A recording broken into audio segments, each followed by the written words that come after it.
You're about to listen to our conversation with Frankie and Andrea of the band Slamwich. We had a blast talking about the Myspace Deathcore brutal death revival that's going on right now, as well as their relationship with those genres, considering they didn't exactly live through it the same way that us old folks, Yen and myself, have. Real quick before jumping into the chat, we stream every single Wednesday and I've been striving to have a new guest every single week. So if you want to be a part of those conversations while they happen live, I will be providing all the links towards all those things down below. Be sure to check those out. With that out of the way, please enjoy our conversation with Frankie and Andrea of Slamwich.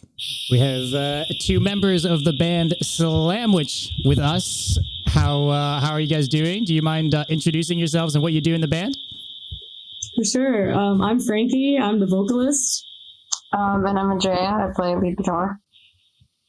Hell yeah. We've been, we talked about this a bit before going on, but we were excited to have you guys, for a multitude of reasons. Jan's been pretty excited about, the band in general. It really fits within the style of music, that he does. I had seen the logo, pop up. I think the two music videos that you guys put out, the two songs you guys put out on Slam Worldwide, I had seen them pass through, but I hadn't checked out. It's like one of those things. Slam Worldwide has so much stuff that comes out. You don't necessarily check everything out. But when Jan sent me a song to check out, I immediately recognized the logo, which I thought was like already, a big thing. I really dig the like really old school vibes to the logo, and then obviously the music afterwards. But I just thought it was kind of noteworthy or something to point out. That even just from like the logo itself, it's one of those things that I thought was memorable before I even heard the music. Yeah, it took me I had a different experience. It took me a fraction of a second to click personally. And I was just what's going on? And within the first seconds in the song, I was like, okay, there's no way I don't like, and then what got me even more, as I mentioned many times, I love, pig squeals and stuff like I'm very of a old school, slam type of person. I'm not even sure if it's slam or whatever, but I love pig squeals. And when you do it in the breakdown, and even I think you do one as a call out type of thing, like just a short one. Yeah. So like I was okay, that's just perfect, like not many people do that. Like just a call out as a pig squeal was perfect. And the whole vibe basically, and you on guitar, like freaking spin everything is amazing. As I said, the energy that you have, I think you have something going on really. Like, I mean that, like the whole vibe of the band, and it feels like you're having fun too, which is great. So definitely. Thank you so much. Oh, thank you. You're welcome. It's really surprising to hear that you guys, that you found out about us on the Facebook. We don't have a Facebook. We actually started one after you mentioned it to us. And it was so cool to check out like the Strictly Deathcore community. I think that was you found us on, like such cool stuff. Like I've been into like that type of deathcore for a long time, but like meeting Frankie was when we actually got to like do stuff. That's very cool. And also you guys have been, on my YouTube channel. I don't even know if we talked about that. I think I told you about my YouTube channel, but like I released a video about Psycho Frame, just saying that they're bringing back like the old school deathcore and stuff like that. And you guys were mentioned like many times in the comments saying that True. Oh, really? Yeah, I saw it. Like, oh, that's awesome. People were saying like, I'm also, by the way, thinking of doing another one for you guys, like a short video that I kind of introduce you and say, sick. I'm probably I've been thinking about doing it because the goal of my channel is to go back into MySpace days, but it's also to make people discover cool stuff like right now as well. People in the comments are like, do it. I'm gonna do it. Okay. I'm gonna do it. Thank you. And I already wanted to do it.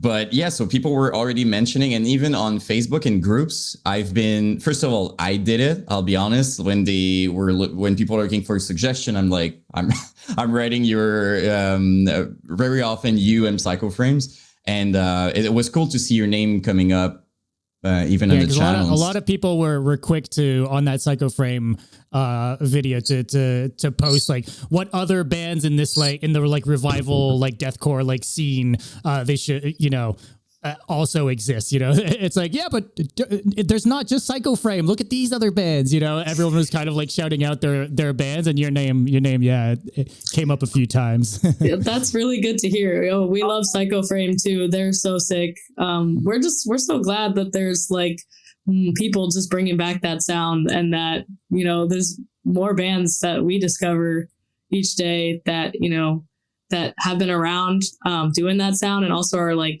doing it like new, and it's just so sick. It's awesome. We love we love like the modern twist on the old sound, like Tracheotomy band like that's really one of my other favorites. Yeah, 100%.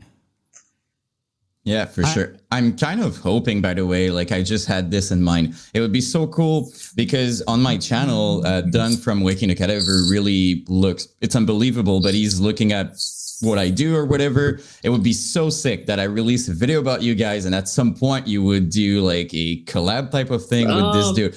It would be great. Oh my, I could easily see that, right? I mean, you and him on fits, right? Yeah. I mean, yeah, like, definitely. We love Waking the Cadaver. Honestly, like as I was saying before we started the stream, we started as a slam band, and like we just wanted to do like that style, and obviously we've migrated towards something else, but we're still very inspired by it. And I love Waking the Cadaver. In our songs, there'll just be a random slam, and that's because we can't make up our mind.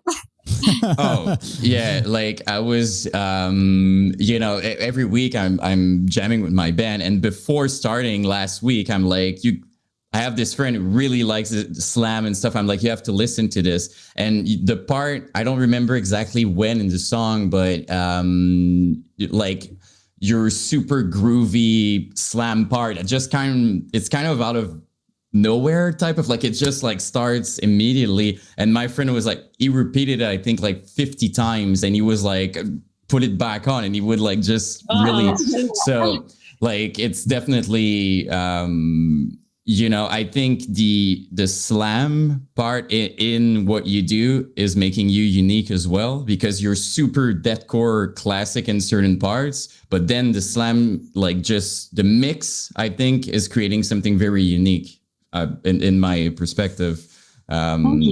It's part of your personality as a band, I think. Like the slam makes sense in what you do is what I'm trying to.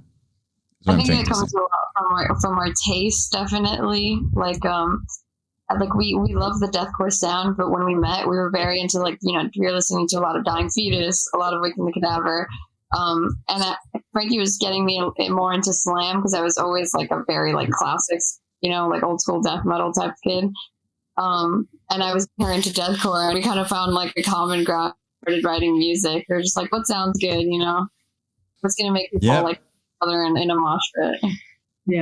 Yeah, and it's as I said earlier, like it's and I think your concept for the video is super cool as well, right? Like, I mean, like there's like literally like a real cool concept behind it. It's not everybody who does that. Like, there's a lot of people who just they just play a performance, and that's it. But you like, it feels like you sat down and you're like, okay, we're gonna do something cool that fits with the whole vibe. So I think it also it attracts attention to people even more when there's like a concept behind it. So definitely, that's definitely something we really wanted to do with the music video, because all of our songs have like this concept that they all kind of connect together, and we wanted to like at least showcase a bit behind the one song Edible Arrangement in the video. And we came up with a storyline. We kind of felt like directors in that moment. It was like a totally another side of being in a band, and I never really thought like we do, but it's awesome. It was so fun to make.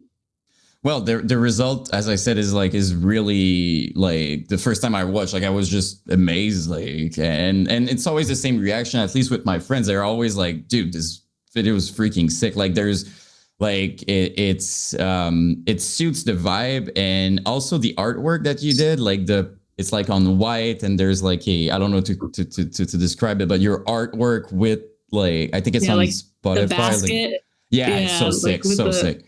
Oh, we had a big problem making that because when we got the art, it was just like a PNG, was it PNG? I think it was called. Yeah, sure. Makes sense. Yeah, it was just like the basket, the edible arrangement, and we did not know what to do with the background, and we didn't want to just like plop it onto a black background. So me and Frankie like spent the night like trying to like put stuff together on a Photoshop. And we got our roommate to help even, and we came up with that. So, yeah. I mean, it does the trick. Like, it's pretty. Honestly, it's pretty cool. We have someone, by the way, in the chat that actually we were talking about it, but your other band, Frankie, like the Gump. I'm terrible with pronunciation. Gump. Yeah, it's Gump. Okay. Gump, yeah. There you go. He said, ask Frankie about French, by the way, if that wasn't obvious yet. Yeah. Him, it's not obvious. Me, it's completely obvious. It's so. It's there. It's okay. I'm okay with it. Yeah. So he was asking like, and he said, shout out from me and everyone in voluntary victim. Voluntary victim. Yes, I love voluntary victim. Yo, you guys are awesome. We got to do another show together. There you go. Yeah, I love them. Yeah, it was the one I was telling you about, before that. I was excited about you guys being here. So that's cool. Oh yeah. Thank you for watching and listening. Yeah. Oh, go ahead. You can go ahead. I was about to say, so the other band, and I was about to talk about it, but if you have something to add. No, well, you already started that. Go ahead. Yeah. Okay. Yeah. So if you want, because we talked about it a little bit off stream, but for people in the chat, like what kind of band is it? Like your second band, and like what? Because you're not the vocalist in the other band, which is interesting too, right? I do backup vocals in the other band, but I primarily am the bassist, and we're like new metal, hardcore mixed with death metal, like all kind of the three just meshed together.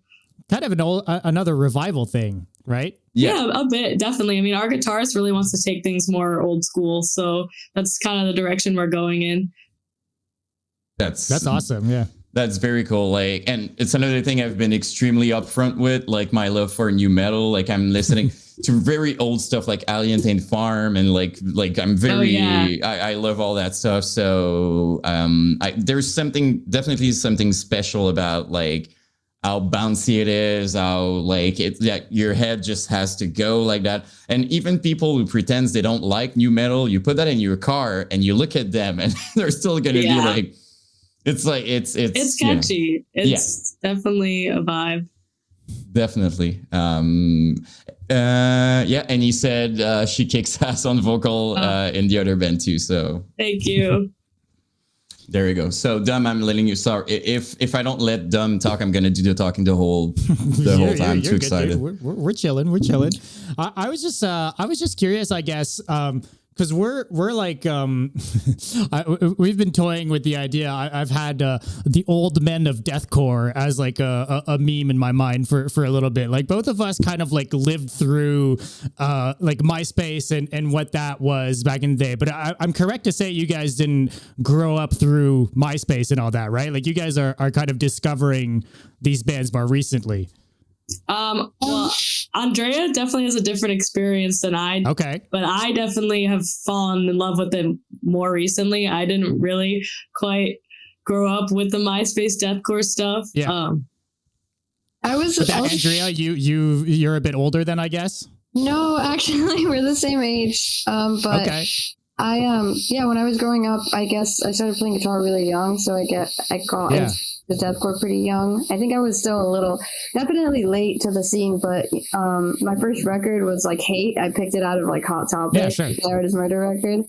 So it was a little after the scene happened, but I still got the chance to go to like a couple of work tours. Like it was was big into it back in the day.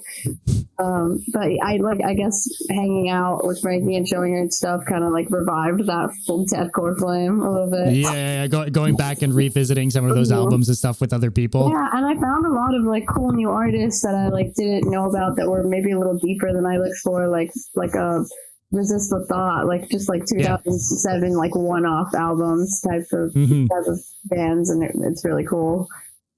No, that's cool, but it's something, I guess, to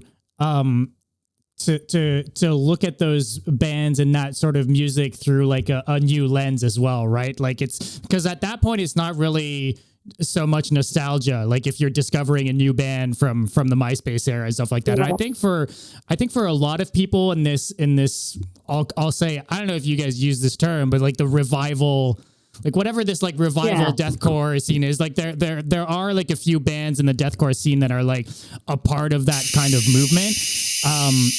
And I just feel like a lot of these bands are a lot younger and are discovering these bands, but not through downloading them off of LimeWire and listening to them through MySpace and all these things. So I'm just curious, like, I guess your guys' perspective on revisiting that music and maybe discovering that music for the first time and how that feels to you guys. Because for us, it's like kind of purely tied to nostalgia, but maybe not as much for you guys necessarily. Maybe a little bit more, Andrea, as you said, but I'm curious your thoughts.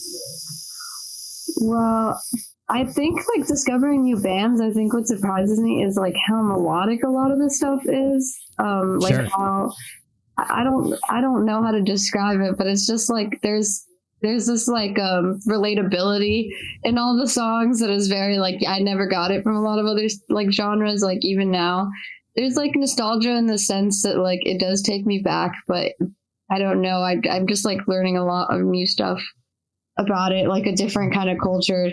It feels like a whole different like way of life almost. Like even seeing like live videos, like the way people used to do it back then, you know, it's so fun. Well, almost non-existent back then, you know, like it was like 360p video, maybe. Like, crappy camcorder style. Yeah. The emphasis on like, you know, recording, you know, now we're putting like 30 mics on a drum kit, trying to make it sound really good, but we want to sound old school at the same time. So it's like, it's crazy to hear these bands like kind of probably came up with the album, like just recorded it, didn't pay as much. Like a lot of the album covers don't look like there was like hours of thought put into them, and it came out so amazing. So it's like it's cool to see like music just kind of done like that, like at a fun, like with good energy. And I think that's like the biggest thing we're trying to bring back in the music, like that live energy, that just, you know, the community.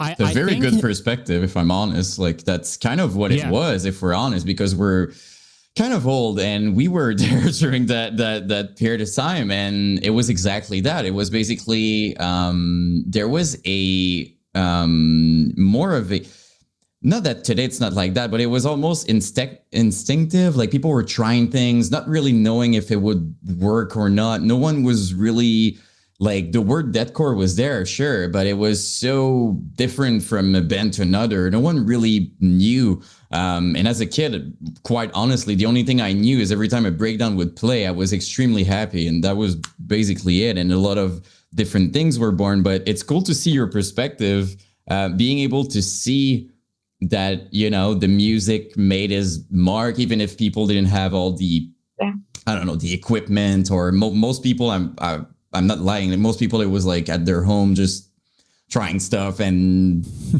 doing the best out of it. No money to go to a studio, and just like it comes out how it comes out. And I think that was a part of the sound. And it's funny because we were talking about this earlier today, but it's like one of those things, like now people try to make their sound shitty kind of thing, you know, but like back then they weren't trying to do that. It's like, it was a means to an end. It's just how it came out, you know. It was just like, and it formed a sound that people really connected with, you know, for some reason. I guess there was something about like the raw energy and all that. And I don't know, I think it's cool to see. If I try to draw parallels, I have a feeling that like the what you guys are showing interest in is the same thing that people of your guys' age group back then were making music from, you know, like it's like we were that age back then, maybe, you know, approximately, let's say. And like, it was like this youthful, like don't give a fuck. We just want to we want it to be energetic and not to sound like jaded, but a lot of people that just end up growing up and still play music, it kind of becomes like, okay, let's be professional. Let's make it like a more clean image. Like there's a lot of that ends up happening versus like a very you're younger and you just want to freak out and go crazy on stage and just do this really extreme music. And that to me is kind of like what deathcore was always about. And if I'm honest, with the years, we kind of lost that, like the bands that kept on doing deathcore were the big bands that kept being a band. They're all older people now, and they all go to the big studios and have this really big production and stuff. But that's not what it used to be, Right. And they all sound so different now too. I mean, like listening to the new Chelsea Grin album versus like Desolation of Eden, like it's like how is that the same genre?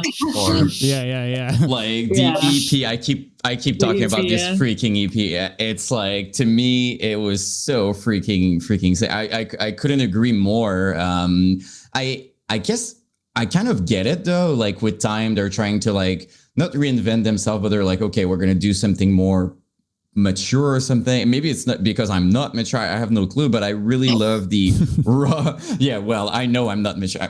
I mean, I kind of know, but it's there's a beauty in like rawness, raw deathcore, or even in metal in general. It's something cool. And personally, as someone in the audience, I want to see someone going crazy. I keep bringing up Mitch Locker all the time because he was like just this like amazing performer. But back in those days, it was almost a requirement to be on stage and go crazy and like just whatever you do, like almost look like psychotic or something. And now I feel like people are trying to be more I would even say more relaxed. Like you see them walking on stage or taking their mind. Like it's before people were throwing themselves all over the. We don't like to be relaxed. It's not. How are you gonna have all the hype energy? How are you gonna like connect to the crowd if you're just like standing there? Like I don't know. The most fun I think we have on stage is just like going nuts. Like we all have our own little moves we do. We're also trying to bring back like the crabbing. Like I don't know why that died. Like that needs to come back. Like so that's what we do live. That's really low.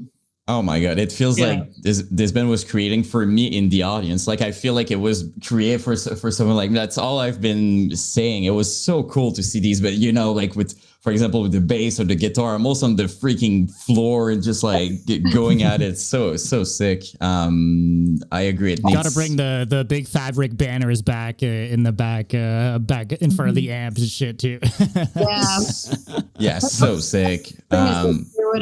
Crab all in skinny jeans, like our other guitarist. Crab's really low, but in like the tightest skinny jeans, and it's really impressive.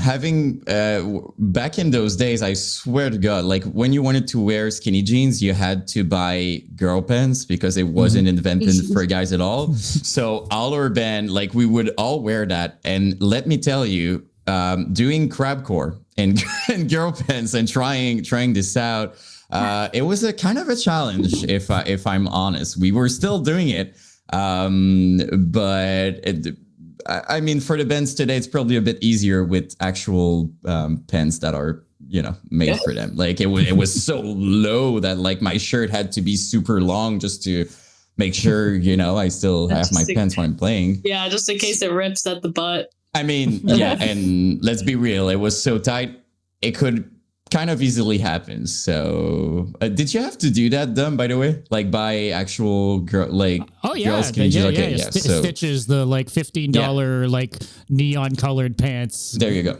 Yeah. The whole 9 yards. Yeah. So did you guys have a band in like the MySpace era?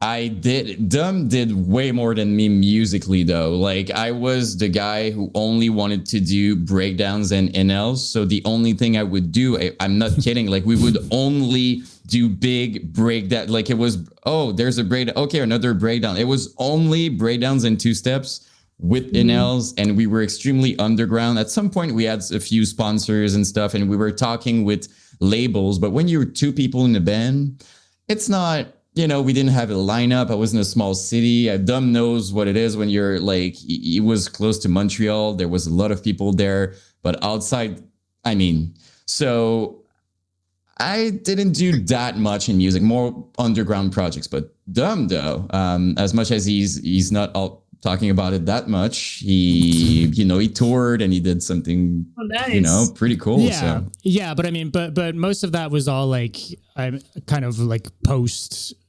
MySpace, like that much. I joined the band. It was like 2009, so it was like kind of like really on the tail. We had a MySpace, but it was kind of I found the band through MySpace. That's how I joined. But that's like kind of, we maybe put another song on MySpace, and then that's it. Kind of everything moved to Facebook and all that stuff. But we were both very active in like all of the. Back in the day, it was like the download like websites, like the blog spots and stuff where you would like download music instead of like, we didn't have Spotify or whatever. So it was like downloading albums off of like downloading blogs. Virus most of the time. Well, but yeah. Viruses most of the time. Yeah. Like, or albums that you thought it was going to be an album, but then you download it and it's something completely different and shit Ricky like that. Ashley and yeah.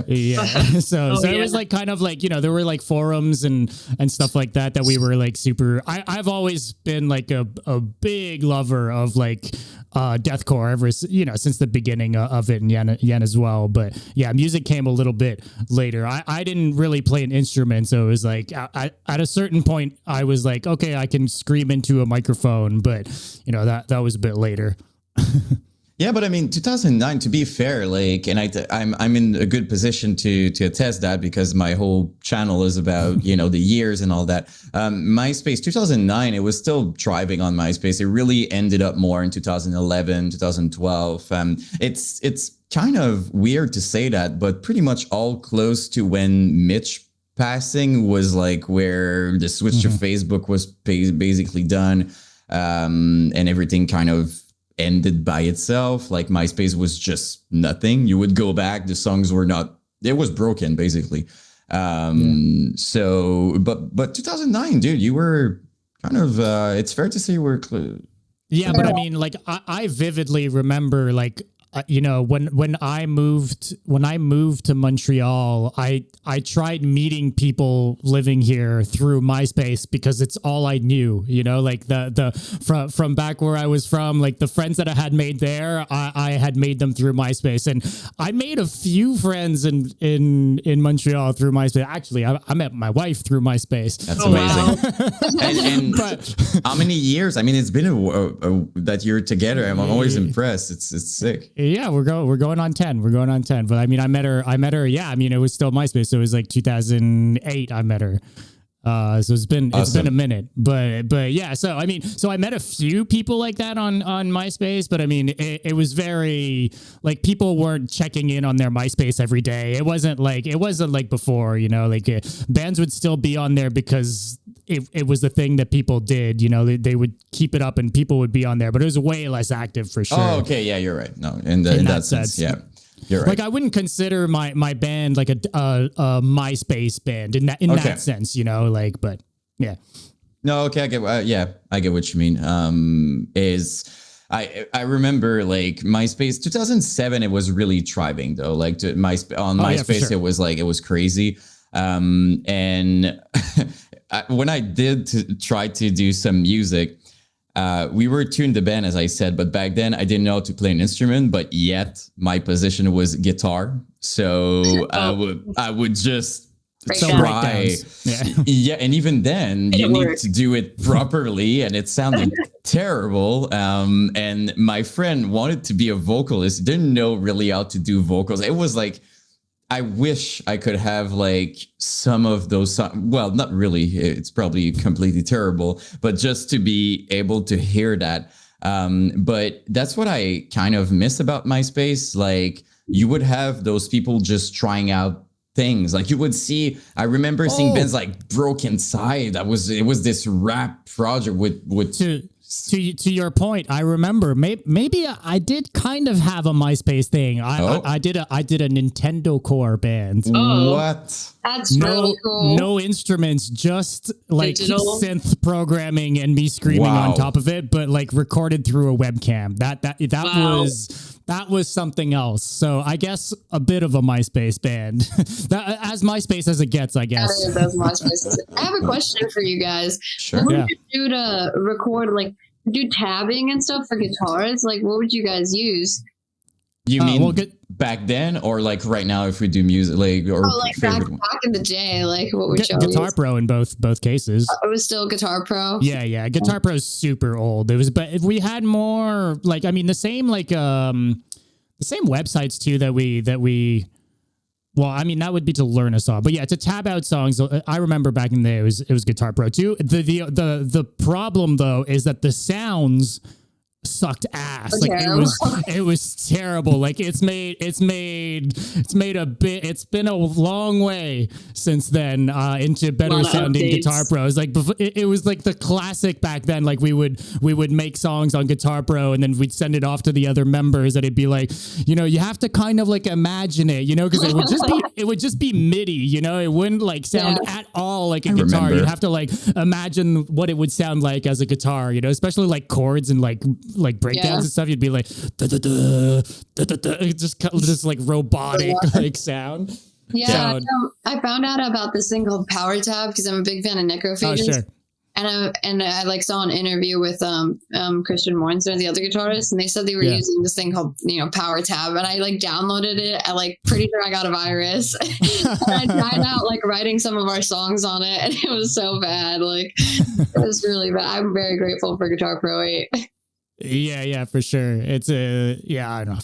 Dude, yeah, those the demos back in the day were really even with like the recording stuff. I don't know if you guys do any like self-recording for demos and stuff like that, but even that sort of stuff is like now it's pretty accessible to even get some like free plugins and free software. Like, you know, you can get Reaper for free. It doesn't cost anything, and it's almost hard to make like a really bad sounding demo now. Like, you know, you've got pretty accessible like programs and plugins and stuff to make your stuff sound at least decent, you know, for at least for like pre-production and stuff like that. So I think that's come a long way as well compared to back in the day, for sure.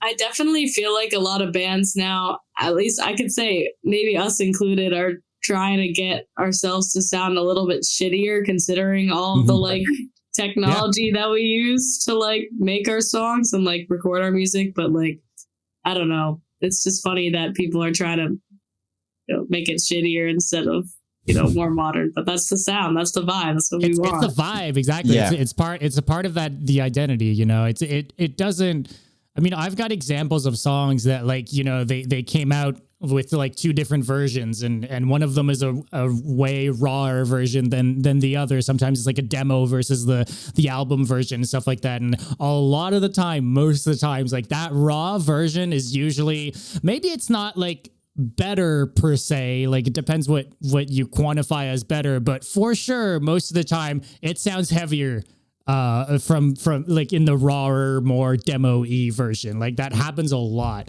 Obviously there's a certain threshold you have to at least hit, but you know, past a certain point, it's like, yeah. Completely. By the way, I forgot to say, but Johnny said, shout out to Frankie, the whole Slamwich team. Have a good show next week at Sammy's. Thank you. Yeah, we'll be there. Just wanted to say that. We have someone in the chat who said that he's using GarageBand. If I can reassure you, there's actually a lot of people who still use those types of program. And if you want to be reassured even better, to this day, I'm such a terrible guitar player. That's why I'm a vocalist instead of a guitar player. But I write my tabs, like I write the number of the, like that's how I write my music. It's the worst possible. I have notes and I write the number of the tab in those notes. So I think that's probably one of the worst way of doing it. Thank God I have a guitar player in my life. Thank God. So, yeah, but the way I see it, even with GarageBand, whatever, no matter what you're using, if you can make it sound cool, I mean, like that's kind of the, you know what I mean? Like as long as it sounds cool and you're able to use it, like you mentioned Reaper, it works pretty well, honestly. Like I've been, it's as good as anything else. Yeah. I've been using it. We have a funny story about that. When Frankie came to Miami, like I don't have any recording stuff back home. She was just visiting me because I was at home for the summer. And we wanted to record because we had an idea for the song. It's like we had just started and we wanted to write some stuff out. So we took my acoustic guitar and plugged it in, and we recorded vocals through it. Like there we go, right into the pickups. That's what's vocals, up. But it worked out. We said, "Wow, yeah." I love that. Whatever it takes, you know, like some people it'll all be like voice notes on a cell phone, like chum chum chum chum chum chum chum. You know, that's how it sounds. But, you know, it's just like she's doing how to remember a riff. You know, like whatever works. Yeah, and while on the topic, I have a question about that. Like when we're talking about writing music, can I ask like how it works in your band? Like who's mostly writing? If it's kind of a shared thing. If when you guys are all jamming together, you have ideas, you're trying that. Like I'm kind of curious to know how you write music together as a band. You want to take that one? Oh, sure. Well, I mean, I feel like you should take that one, considering you write like all of the music pretty much. I mean, I write the vocals and the lyrics, and I try to help her write the guitar, but I play a little bit of guitar, but I'm not good. So it's mostly verbal the way I try to help. But it helps. It definitely helps. Our writing sessions mostly happen at our place. You know, I just pick up the guitar, and that's how like the songs ideas kind of start. And me and Frankie will just go like, all right, like what do we want in this song? Like a sample. We want a really insane breakdown at the end, and then it'll go like that. And then I'm very hypercritical, you know, that's why we're on our 5th song right now. But I guess we just plan out riffs and stuff like that, and then like once those riffs are done, like tab them out, give them to the rest of the band to like add anything that like any harmonies, any cool drum stuff we might see, and we like talk about it and workshop it a little bit. But yeah, and then Frankie lays down some pretty cool lyrics. Okay, so it's fair to say it's mostly you two that brings the song, you know, the songs together. Yeah, I think we definitely, that mostly comes down to the fact that we like have a vision for it that's like really, really like solid. And we know what we want to hear a lot, so we'll just like sit down and write it. It takes a while, but that's how we get it done. Yeah. I mean, that's awesome. If I'm honest, it's pretty rare that a band's going to be like, we all write the same. Like usually there's like songwriters. In 2023, it's kind of a thing of the past at this point. Like most people, it's not jamming anymore for sure. Exactly. Yeah. We'll jam a lot. Like I think we're also a new band. Like we really want to get to the point where it's like we can just sit in a room and like all jam out like some breakdowns and then like write the song like that. But I think for now, like this EP is almost done, and it's been like a lot, like writing wise, it's been a lot of like my creative, like guitar playing ideas, like a lot of the guitar playing things that I really like. But like for the next album, like I think we're going to try and go like just sit in a room, all of us, until something comes out we all like, you know? That's awesome. And maybe it's just going to bring, you know, something else, like another like type of, and who knows, right? And but I think it's cool though, like the way you know, it shows that you have different influences, that you don't only love like one thing. It shows, I think, that you love many things and the different vibes in the song. But that's why I was curious, basically. And in terms of vocals, I think it's also interesting the way they're placed and going through different styles. I've noticed that as well. Like not all the lows are the same, not all the, like you go through many tones, which I think is like super cool. Yeah, a lot of that is like, honestly, while I'm recording, like live I'll just feel it. Like, you know, like I have these like set, you know, I'll go low here, I'll go high here, I'll do a mid here, I'll whatever. But live, I kind of just feel it, but a recording, like, I'm like, okay, I'm very picky. I'm like, I just had a recording session yesterday and it took me 6 hours to do one song. And I was like, super picky about like how I want to display the sound. By the way. Yeah. It makes sense though. I'm getting used to it. It makes sense because first of all, it's terrible when you only hear yourself, right? As a vocalist, like you just did something and then your mind, the way it sounds versus like when you, at least for me, I'm like, you get picky on the little small pronunciation details. You're like, I have to redo it. And at some point, sometimes it's like, it feels like you can't hear anything anymore. You have to take like one little break or something because you're like, I don't even know if it's good or not. Like it could be terrible. And sometimes you come back and you're like, that was horrible. And sometimes you come back and you're like, well, if I keep working, it's going to be great. So, there's a lot of things that have happened for us that like when we're writing or like when we're recording, actually, we're like, let's add that in. And the brie at the end, the pig squeal, actually was not planned at all. We'd never done it like that. And Frankie added it while she was recording and she goes, do you like this? And I'm like, yeah, that sounds like really cool. Like, let's keep it. Oh my God. People seem to like it too. I literally recorded that in the last 5 minutes of the session. Like we were on such a time crunch and I was like, you know what, this needs to happen. Like, I just need to do this. And then I'm so glad you did because that's very often the first thing I show when I present your band to someone. Like it's very often like like, listen to this, like just it says everything.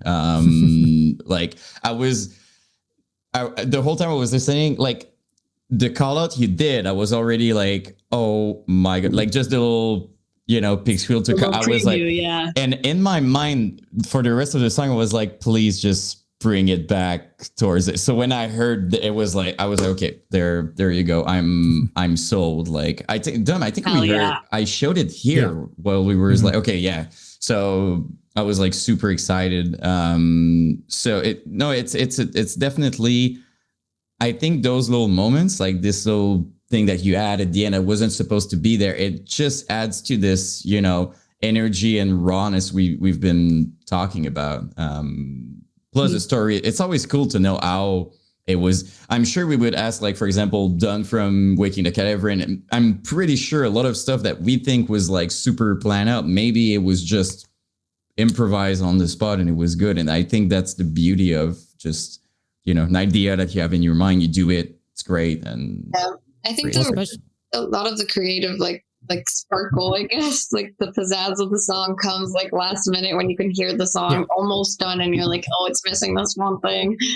Like gunshots before like the ending breakdown, like that was also so last minute. Like Andrea was recording with one of the people that helps produce us, and she sent this to me and I was like, yeah, this has to be in the song. Like yeah, and it makes people do like at least from my perspective of like, I showed it, as I said, to like my friends, and they were all like, I traced like a reaction of like, oh, something's coming here. Like this part is gonna just destroy. And I think and by the way, it's very MySpace like reminiscent. Like it's bands back in the days, they would like, and I think Psychoframe brings that a lot back, like the movie parts and stuff like that. But I do remember back then, honestly, I think most deathcore band at least had like some sort of movie intro or something. And I've been saying that it was missing in music, just had something cool to it. Like when you're listening, it's more immersive. It's I don't know. It's cool too. Yeah. We love samples. We're definitely playing around with some for the song that we're writing right now. So hopefully that'll happen. I actually wanted to tell a really funny story about how we came up with the idea of even having like a gun cock in the song. We were touring, well, we were doing our show in Miami, and the whole band was in the car, and we played some like MySpace music, and War from a Harlot's Mouth came on. Yeah. There's a song I can't. Classic. Yes, Yeah, exactly. And we were all like, "Oh my god, this is the coolest thing we've ever heard in our lives." And that's what everyone thought, by the way. I was like, "Holy fuck! What the fuck is this?" It was like perfectly timed too. Like, and then like the whole car is like quiet. Like we're all like, "Oh my god!" And then our guitarist, our other guitarist, is French. And he says, "That's the most American thing I've ever heard." It was an amazing story, and we tried to example. Yeah. No, definitely. I think it just adds to the it creates a moment, is what I'm gonna say. Like that's what I had that's what I wanted to experience. It creates like this moment, and people are kind of wondering, are they gonna do it live? It's those types of little details. I think it's pretty cool. By the way, I think you guys uploaded a few of your performance on Instagram, right? Yeah. I gotta say, like, it looks like you're going crazy and it's sick. Like I've seen like a few performance, and it looks. I didn't see the crowd a lot. I don't know if in your area if people are going like super crazy or not. I was mostly focused on you. Like I was looking at you guys performing. But would you say that people are kind of going crazy with you most of the time? Does it, depend? I was kind of curious on that as well. Well, I think I feel like usually yes. Like we try to hype people up. We're going crazy, so I feel like people see that and they're like, okay, like how am I not going to go crazy, right? Yeah. But I mean, it's definitely taken, like, there's got to be the right crowd for it too, which we've learned playing shows.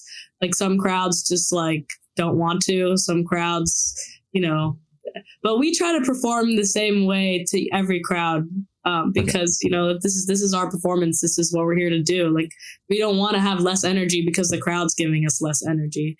And, it's also taken me it's gotta be second. the opposite. Yeah. Yeah, it does. And it's taken me a second, like, as a vocalist to like figure out how to hype the crowd up, like with my words. So, I gotta throw in the like fucking kill somebody, like yeah, it's just something like that. Like, well, Frankie is great at hyping people up, and we actually, when we went to Miami, we had the most insane like crowd killers and stuff. Sometimes people like hear the deathcore and they're like, I don't know how to mosh to this, like, because there's not a lot of deathcore in Boston, honestly, at all. But I honestly think that people have gotten used to it a lot here, and we're trying to turn them onto it. Yeah, that's cool. I think also because no one is gonna go crazy by themselves, right? So it doesn't mean because you have like a more calm crowd, it doesn't mean that there's no one in the crowd appreciating what you guys are still doing, because you won't really go crazy like one person going crazy when everybody's like that. But it maybe these people with I wouldn't say a better crowd, but a more active crowd, they would go crazy. So it doesn't mean it's not appreciated. So I completely agree that you have to go crazy no matter, like, the same performance, you do it. And at least for you, that you did your thing, right? So that's kind of how I see it. Judge the success of a show based on how we played. Like, if we messed up, we're like, that was a terrible show. and if we do good, even if no one's going that crazy, we're like, that was great, Like, if we felt which is a good pick me up in the times when people weren't so cool in the crowd, but it could kind of ruin an otherwise great show that people adored. If you like, I know musicians could be so critical sometimes. Oh, I fucked up in this one place, so the show was a bust. But it's like, no, people went hard. People loved it. The whole show was cool. No one noticed. Yeah, exactly. Yeah. Yeah, because this energy just makes up for it. Like, you don't even feel like they messed up or whatever. And also what I've noticed is a guitar player is maybe going to notice something, but someone who doesn't play any guitar, like, they have no clue if you were supposed to do this or this. And even a lot of vocalists are extremely critical, but even if it's a little different on the part, most people are going to, maybe one person. that's part of the live experience. You know, like I don't think many people are expecting to hear the CD live. Like that's not really the point of going to a live show, and everyone's human. I also don't think people are like expecting performers to be 100% like perfect on what they're going to play either. So I don't know. I think sometimes I've been there. I know the feeling of like feeling like, you know, oh, this show was shit for whatever reason. Sometimes it's not even like you'll just be down because like you couldn't hear yourself well. That means nothing in relation to like if people enjoyed the show or if it was a good show or not, right? But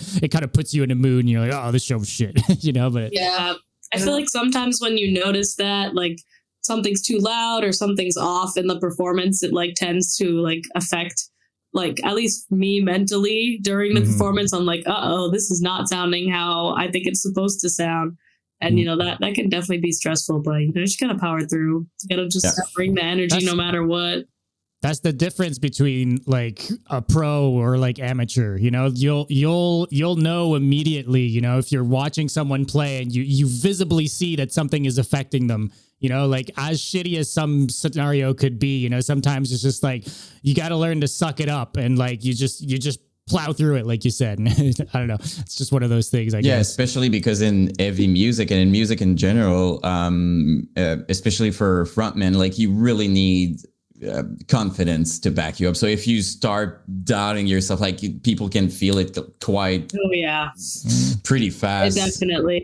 It's taken me honestly a second to like fully get all the confidence. I don't know, because like I've never like been like a vocalist before this band, like a lead vocalist at least. So it's like, I don't know. I used to like audition for like plays in high school and do like singing, and that I would like literally shit my pants in those moments. I'd be so nervous. I like would fuck up, and like I had to like move past that. Be like, okay, this is how I was in the past. Like I've had this like somewhat of stage fright, but like honestly, like now, like I'm so much more comfortable with it, and I think my other band totally helped that too. You know, I have been playing with them like for a bit longer. So, you know, like starting there was definitely a good like foot in the door for me with like my own confidence on stage. Yeah, but I guess it's like this role is kind of it's intimidating at first, right? Like, I mean, you're commending the crowd. It's it's a huge responsibility. Like a lot of the experience rely on that.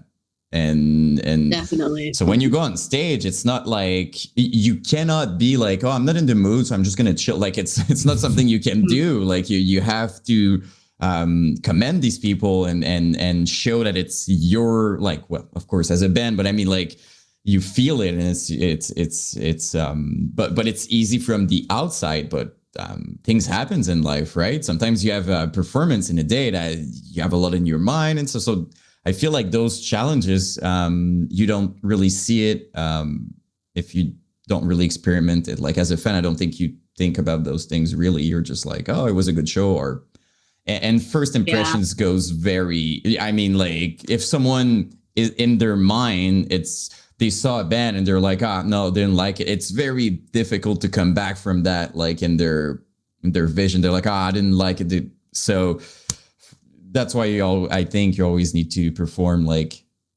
it was like your biggest show or something. Like I think that's the kind of what it is. Definitely.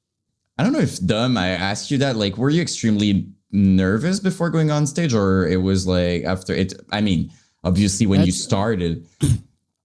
Yeah, no, it obviously gets easier with time. That's at least that's how I lived it. I've never enjoyed talking as a front man, like talking between songs and all these things. Like my ideal set was always a very short set where we can just play the songs back to back and just have like a sample playing between songs or some shit like that, like not even address the crowd. That would be like my ideal set. You know, I'm fine with like hyping the crowd up like during a song and stuff like that, but like the speeches between songs that like all the bands say the same things and it always kind of comes off as fake fake. Like, you know, I'm not going to tell oh, you guys are my favorite crowd. No, you're not. You know, like some bands do that stuff and it's like, it doesn't feel genuine. So I've always struggled with like that part, let's say, of performing. But outside of that, honestly, I think for me as like when you're like in a song, there's just something that takes over. It's just like you don't think about it anymore. And to the point that like if I do think about it, like if I have to think about my lyrics, I'm probably gonna fuck up my lyrics. Like it kind of just becomes an autopilot. And when you're in that mode, I feel like it's just like everything's easy. Like you don't think about anything else. You're just going as hard as you can. And you know, I don't know what it is. There's just like this. I guess it's adrenaline, but there's like that thing that just kind of takes over everything. That kind of makes you fearless in a sense, you know. Adrenaline is so real. Like, I mean, Andrea, I could probably speak for you as well, but being on stage is such a different experience than being in like our bedroom and a practice room in the recording studio. Like, so different.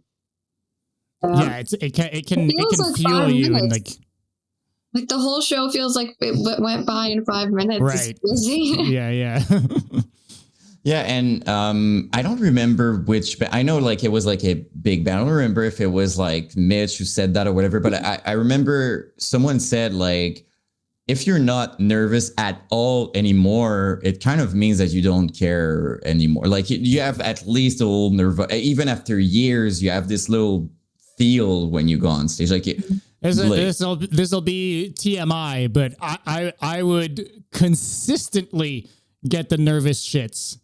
Like, every single show, I'd be like setting up on stage, and then I just knew it. I'm like, it's gonna happen. It is what it is. I'd have to go before playing.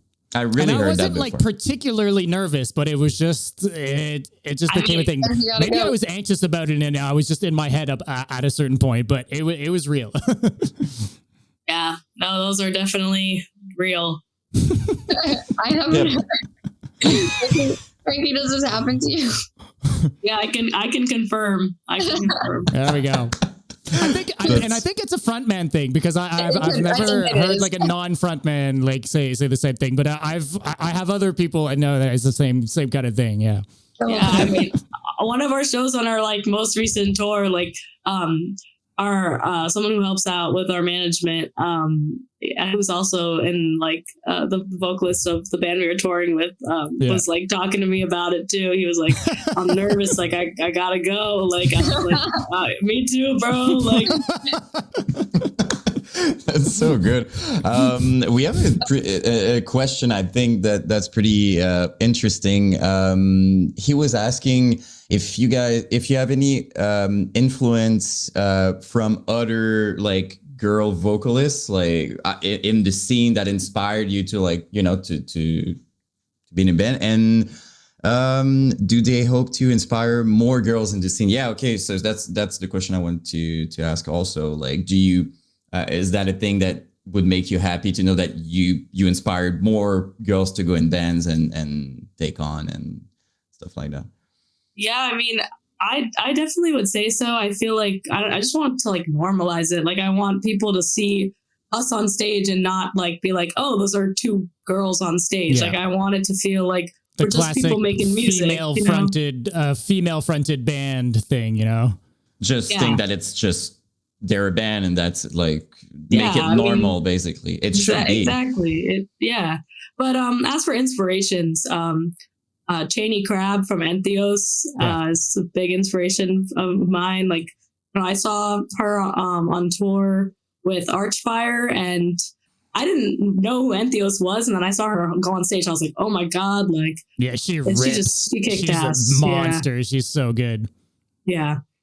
And there's so many more, but Andrea, if you have any influences as well. I have to say, there's not a lot of female guitarists in deathcore or in death metal in general. I don't know. When I was growing up, I definitely all my idols were dudes, and I didn't really pay any attention to it. I kind of just wanted to be considered another guitarist, you know, regardless of that. So I think I have the same answer as Frankie on that one. I just would be nice for people to hear the music before even knowing anything like that. So that it's not judged based on that fact. I don't think. It'd be nice to normalize it and not make it something that like somebody looks at and it says they're a female fronted band. Like I don't want anybody to lead with that. You know, I think the worst is she's good for a girl. Oh my god, that's like what the that's the worst. We have gotten a lot of comments of like, "Oh, these girls are so pretty," like on our videos. Like, shows where it's like, "You guys are my dream girls," and it's like, "Yeah, okay." Yeah, it was like I was kind of expecting those types of like because you just go online, it's always like that. Like, so, like for example, she's gonna talk about something like nothing to do with her or physics or whatever. She's gonna talk about something specific, and you look at the comments and people are just like, "Oh my god, you're," and she's literally talking about mental health or something like that. So that's it's irrelevant. Yeah. She'd be talking about incels, and that would still be the type of comment underneath. They wouldn't be sensitive to the context anyways. So. For sure. No, I think it's the right vision that you have because honestly, it should be normal for a long time. It should be like that. It should be established like that since ever. Like, it's a little intimidating, like getting into it at first, I would say. Like, I think what holds a lot of women back. Like, you see, like, okay, I could pick a hobby. Am I going to pick the hobby where there's a bunch of dudes running it? And, you know, there's not a lot of like avenues for me to take. No, like women inspiration for me to have. Like, it's just like an intimidating thing to pick it up. And, you know, at first, like, hopefully that's not the case. And like, you know, 10 years, 5 years, hopefully tomorrow, you know, the sooner the better. That's for sure.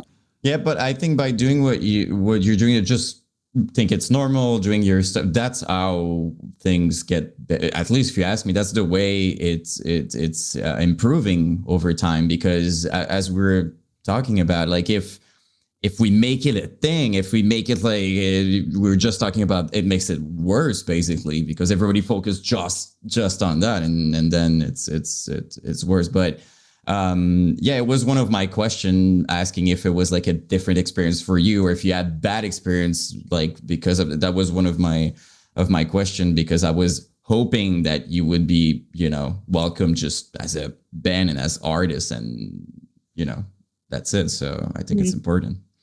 In terms of like, I was just curious earlier, we're talking about your live performance. Did you ever had like major problem on stage, like something's really not working, or like the sound or whatever? I'm just curious, like, not to go negative, it's just something I'm curious about. We definitely had problems. One of our shows, our bassist is like Jack on his bass, he was playing so hard it broke off. Oftentimes also like our bassist strap, like not a lot, but like maybe like once or twice or three times, like his strap is just completely fallen off. Who's counting, right? The screw came out. We needed to get the guy that we were on tour with to power drill it back mid set. Like, he goes really hard, so usually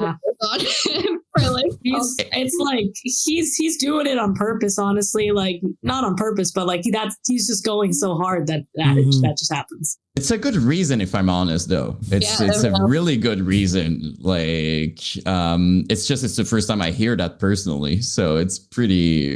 It's pretty we're cool. never mad at him for it, so. Gonna have a Straplocks endorsement sooner or later.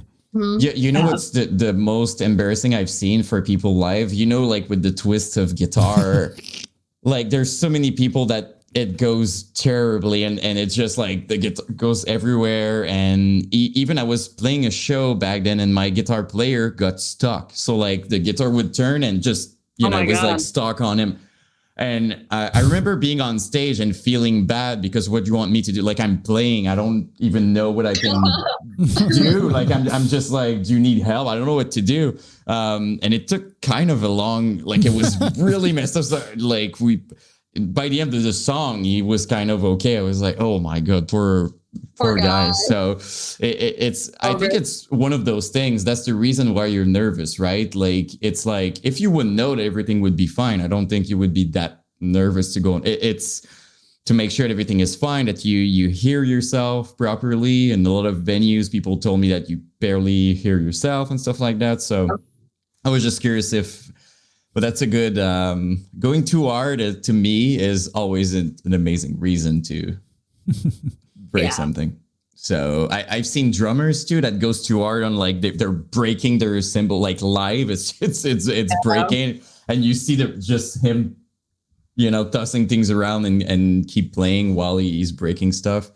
It's one of those things that it's part of, I think, metal, and it's definitely cool. So yeah, but a broken string mid set is that's like the beginning of a song type thing is fucking, that's a grueler. I've never had that happen to me, and I don't know if I need to be going a little bit. Don't jinx it. We have a show tomorrow. Don't jinx it. So I'm always just really paranoid about, like, dropping picks. So I'll put, like, a bunch of picks on my head, because, like, I want to play, like, my hands are gonna get sweaty, and, like, I'm gonna drop the pick, and I'm so you've got backups. That's okay if you're prepared for it. Yeah, everything you can prepare in case. I think it's a good thing. I don't know if I had another question, but I'm always asking questions. So Dom, if you had any that you wanted to. Go for it. Okay. You're good, dude. I was wondering if you could choose bands to tour with. I'm just curious about that. Like, let's say maybe your answers are going to be different too, and it's totally fine. But I'm just curious to know if you got to pick like 2-3 bands or whatever. Or let's do a dream tour. Pick dream tour. Like, there's a five band bill. This is really hard. This is a great band question. bill, and you guys are anywhere on that bill. Yeah, I'm just curious. Well, I'm gonna need a minute to think. But if you got any. I have, like, my dream bands to go on tour with, but I just don't know if it would make sense sound wise. But I'd play with Dying Fetus 100%. Dying Fetus needs to be on the bill. I think it would make sense if I'm honest, but it would make 100% sense. Well, it would make sense. They play it with a lot of, like, other, like, bands that I wouldn't expect them to play with. So they're really open to doing, like, extra. They've been playing with a ton of deathcore bands over the years. Yeah, like a lot. They just toured with Despised Icon. Yeah, we saw it. Yeah, we saw them. Oh my god! I think I'd have Thy Art Is Murder on the bill. Yeah, if they could just play their old stuff, like if it was like an anniversary like tour and they were playing some old stuff. That's honestly our biggest inspiration is like old Thy Art Is Murder. Like, are we talking Infinite Death here? Yeah, I'm obsessed with. Okay. Yeah. Like that's our Brendan's vocals. Like the vocalist on Infinite Death is probably one of the best vocals I've heard in my entire life. Honestly, like it's very fair. Those highs. I mean, sorry, I can't. It's impossible for me. CJ could never do that. Like Brendan had the highs, and CJ's lows were great, but no highs. No, let's be real. It's just I think it's also hard to top. Like those highs were in my life were some of the best I've heard. Honestly, to this day, it was just like psychotic and almost. Like you can hear it's almost. I'm almost wondering if it was hurting him doing it. So it's like it's crazy. So we've got Dying Fetus, Thy Art Is Murder. I'm gonna put Waking the Cadaver if you don't, but no, I'm kidding. I'm kidding. I would say them for me. I have to keep going a while. I can go and then you can go back to you. Okay. There's no like rules. set about it. There's no rules here. So I think my all-time like band that I would go on tour with would be Spite. Darius is my favorite vocalist. I am just in awe of his performance abilities as well as his vocals they're just amazing. I would also say Waking the Cadaver for sure. Also like Vulvodynia, like they would be awesome to go on tour with. Any band that was also around in the MySpace era, like I mean, if All Shall Perish could come back, like that would be. Oh yeah, that would be a huge yes for me. Those early All Shall Perish I think a albums lot were of so people fucking good. want that. Like I've seen a lot of comments like asking, first of all, on my channel, everybody wants me to do a video on All Shall Perish. That's one thing. And then everybody kind of want them to come back and do like kind of their older style and material. And, you know, back when Eddie, like, I think he was doing different stuff too early on, you know, which is normal. But I think this is what people really missed. So pretty solid lineup. What you said, I think it would attract people. Yeah. I mean, those are just some bands that we are very inspired by, and I'm very inspired by as well in particular. But yeah, I mean, any band in the MySpace era, like there's so many that aren't around anymore that I would say, but like I have to say All Shall Perish, if they came back, are going to be on my bill. I do like All Shall Perish, Art is Murder, Dying Fetus, and I'd throw in like probably Deicide is one of my favorites too. That'd be a pretty badass like mixed bill, but like all of those fit. Yeah, but there's because especially I mean for you guys, there's a very clear like, you know, there's like the brutal death side and there's also like the deathcore side, and I think a lot of early deathcore had a lot of those slam brutal death influences, and we hear that through your sound. It's kind of funny you guys were talking about starting off as a more of a slam band, and that was more your influences, because to be honest, you listen to like a lot of the older like the very first like deathcore, like Suicide Silence like demo type stuff was like super slammy, you know. There was like a big slam influence in the early days, and like brutal death influence in the early days of deathcore. Obviously not for all the bands, and it became super melodic as well with other bands, but there was a lot of that like slam influence. So to me, like I listen to it and it's like all that makes so much sense to me. And like you mentioned a band like Deicide or Dying Fetus, and those kind of like fit that same mold. Yeah, for sure. And I would say like, just, I mean, those bands they're just awesome. And I would say that, like, especially with the genre of like MySpace Deathcore, like we pull so much from the slam, but we love the melodic too. So like, that's, I think, why we like the genre, why we like choose to like, you know, combine both. I mean, yeah. It makes sense. And I think it's, because as much as I love slam, it's more, you know, it's really often like more chuggy and more, and I love it personally. But when like, you know, you were talking about melody, and like as a guitar player, you probably want also those parts where you go crazy on it.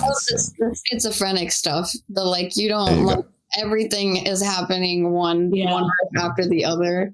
Like infinite death type of. Exactly. Like infinite death completely, even the cleansing stuff. Like me and Frankie were writing earlier today, and I was just saying, like, I want every riff to be really, really, really solid. And even if it doesn't make sense, like necessarily, like coming like in the genre or like coming after each other, just like really solid riffs, like going crazy. It makes sense, you know, less rules, more of like a feeling. Do we like it? Do we think it belongs there? That's it. I don't care. You know, like we don't care if it's not considered that proper deathcore or whatever. We're just going to do it. I think that's the proper vision. I'm just going to get some water really quick, but I'll be right back. No problem. You're good. Yeah, even me too, pretty soon. I'm drinking this thing way too fast. Those are pretty big glasses, and I finish them every like 15 minutes. Yeah, and I think it would be a decent, like, both lineup that you mentioned would attract a lot of people. I mean, those bands, like, I mean, Dying Fetus, I don't think there's one person in the world that loves metal that at least don't know their name. Like, it's, I mean, just... They're like the goats to me. Like the fact that they could put out an album, like their most recent album, like so late into their career and have it be so amazing. Like it's honestly one of my favorite albums they put out. Like, because I love the tech stuff mixed in with the brutal shit. As a guitarist, like that's like amazing to me. So I respect them so much. It's super modern too. That's what blows me away with Dying Fetus specifically. Like there are very few of those more old school death metal bands that have like they're not like not death metal anymore. They're still the same band, but like just from like the production and even some of the songwriting, like there is a more modern approach to everything they do now. And live they blew my mind. Like I was expecting them to sound like a kind of like a shitty sounding death metal band, because that's kind of like what I had in my mind from them. And seeing them live is what got me back into Dying Fetus, because it was like, wait, hold up. This is like, they sound like, I think when I saw them, they were playing with like axe effects and shit like that. Like they were like super. Really? Wow.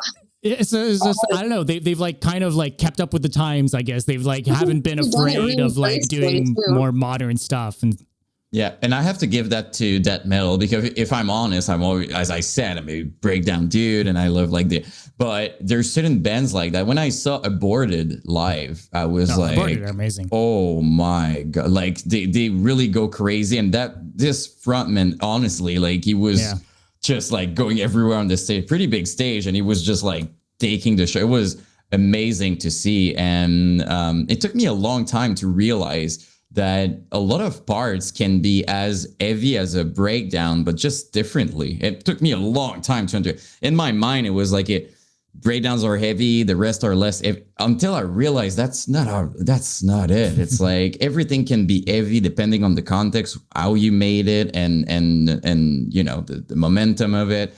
And bands like Aborted showed me that. Like I was like, okay, you can't say it's not heavy. I mean, it's extremely good. And I think Dying Fetus, I think my favorite death metal band would be Cattle Decapitation, personally.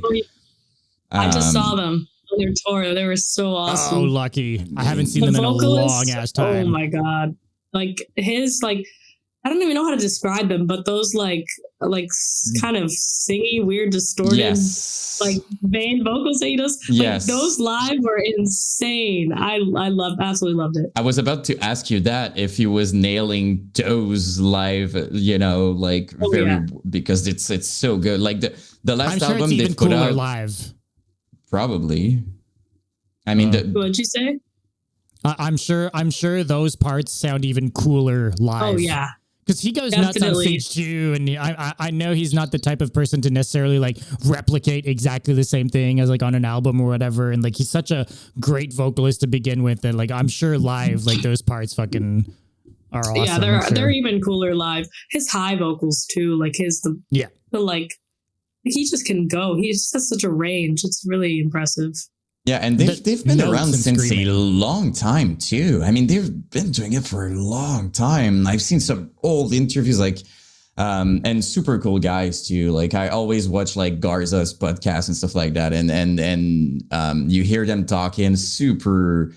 That's kind of why I love metal so much, if I'm honest. Like if you look at people in bands and stuff, like, I'm not saying there's exceptions for sure, but I mean, like in general, the vibes are so chill, so cool. There's like, it's like we're putting stuff in music, so like we're just relaxed in general, because what you have to, you know, express is expressed.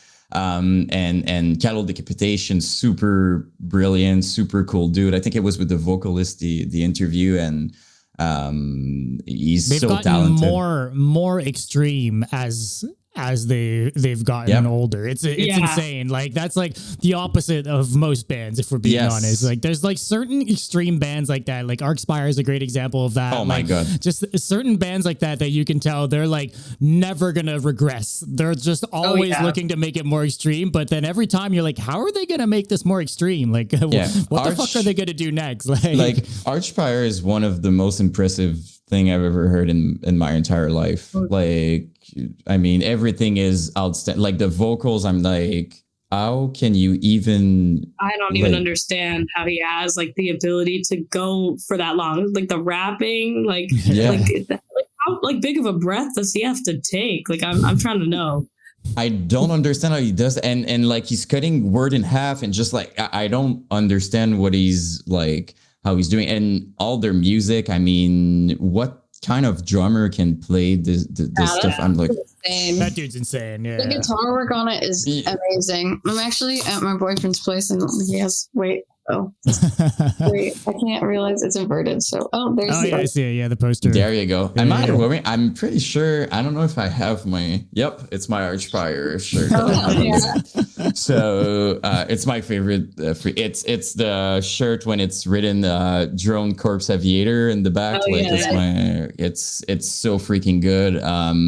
Like I wasn't that much into tech that, and I heard them, and I was like, okay, that's too. It's just like I just wanted to see that live. I didn't yet, but I'm like, I want to hear that. They're amazing live. They're really fucking good. They're so good. Like they just sound like machines live. Honestly, like watching them play that, I'm like, how do you like?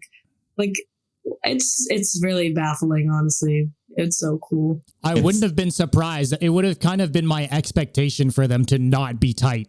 You know, but like, yeah, right. But like, they are, you know, I would have excused it. I would have been like, yeah, that's fine. Like, that's too crazy to play anyways. Whatever. It's funny because Infant Annihilator is one band that doesn't do live shows because it's too hard. But I'm like, well, look at Archfire. Like, they're doing it. Yeah. Like, they're doing it. Like, what? I would pay so much money to see them live, dude. Infant playing a show. Yeah. Same. Oh, yeah, God. For sure.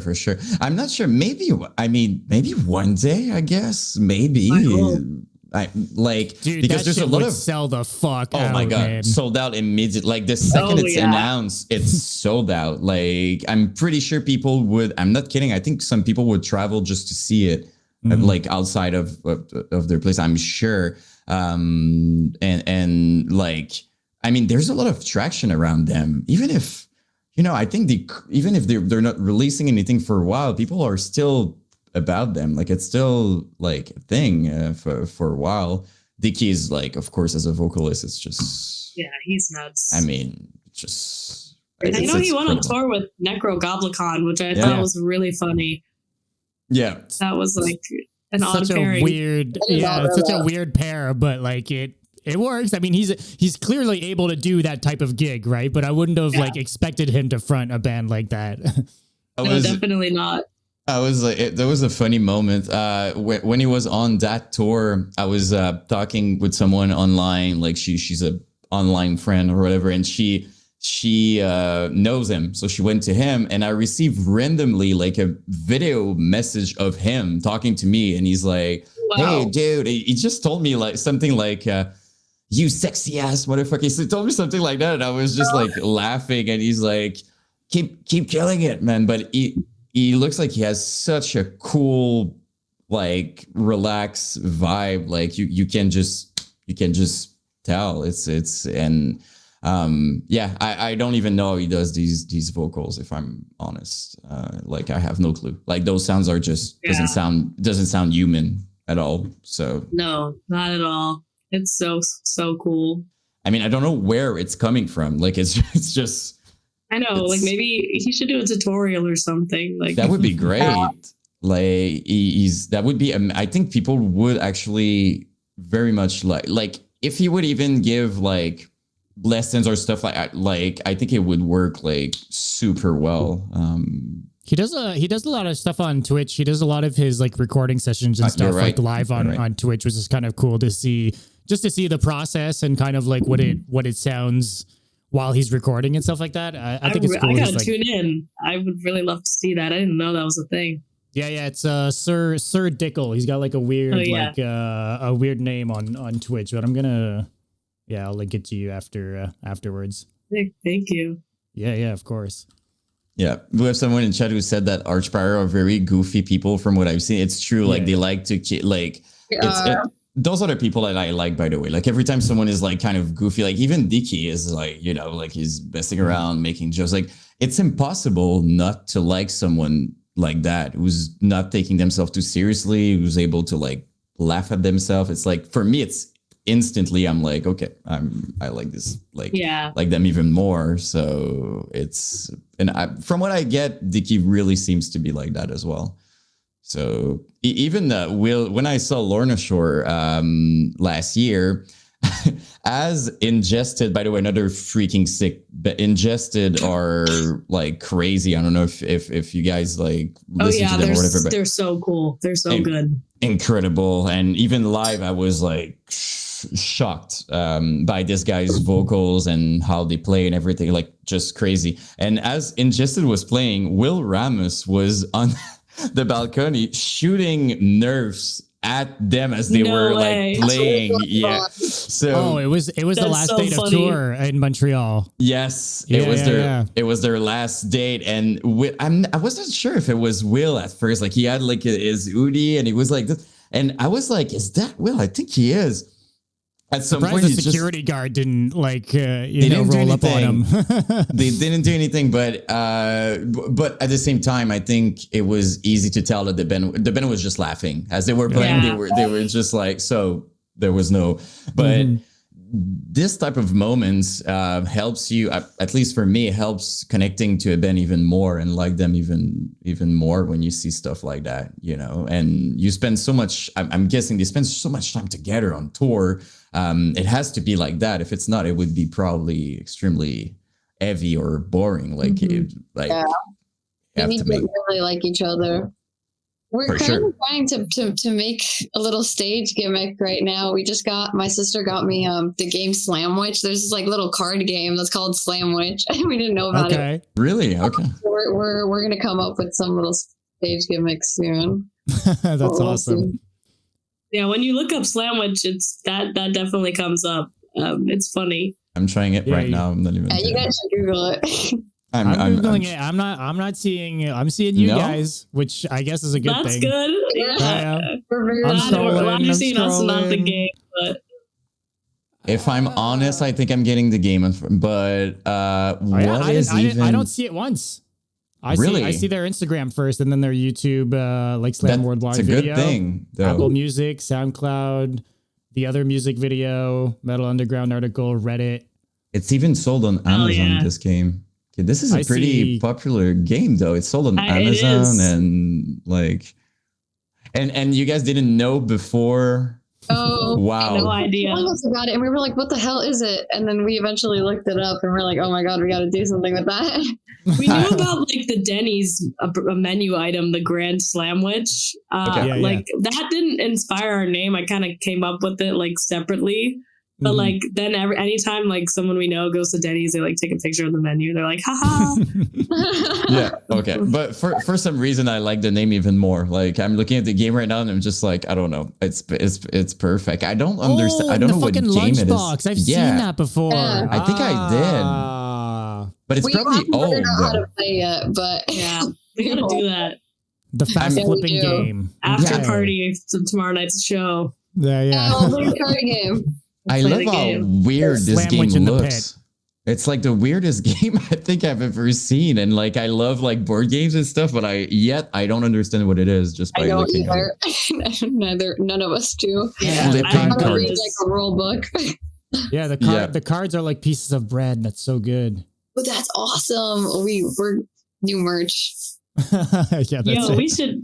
No, we couldn't do that. Like we'd probably get like a lawsuit or something. Yeah.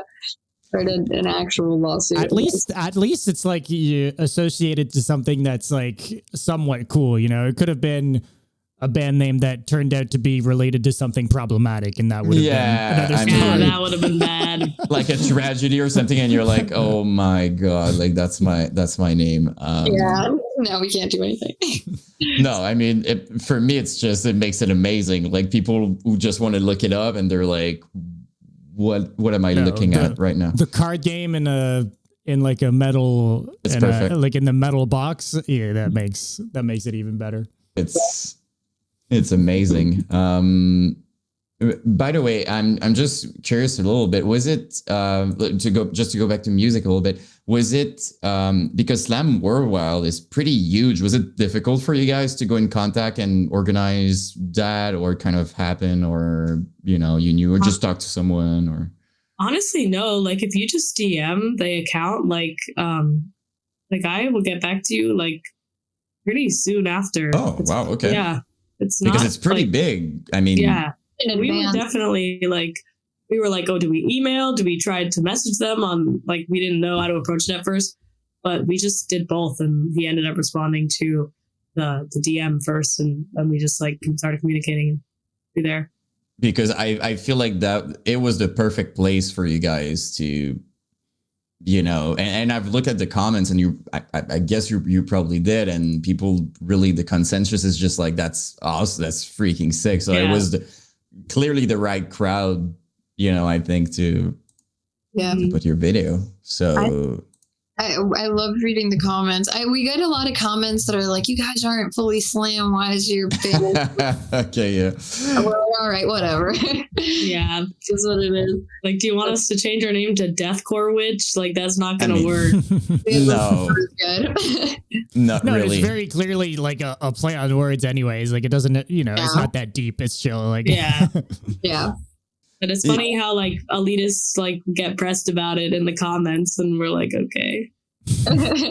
Yeah, I think this is something that's always gonna happen in metal. You know what I mean? Like, you would do any style, and someone somewhere is gonna be like, "Well, you're not technically like." In my videos that I'm putting out, I swear, actually, yeah, in the smallest details, sometimes they're like, "You said winter of this year, but I'm pretty sure it was like at the spring just before." I'm like, okay, but we're talking about like 3 weeks difference here. Like, so it's pretty funny, like how people, for them, it's like extremely like, they love to point out like, it's not technical. This part is not Slam technically. I'm like, okay, who cares? Like, I'm more like, do you like it? Is it cool? That's pretty much what matters. And exactly.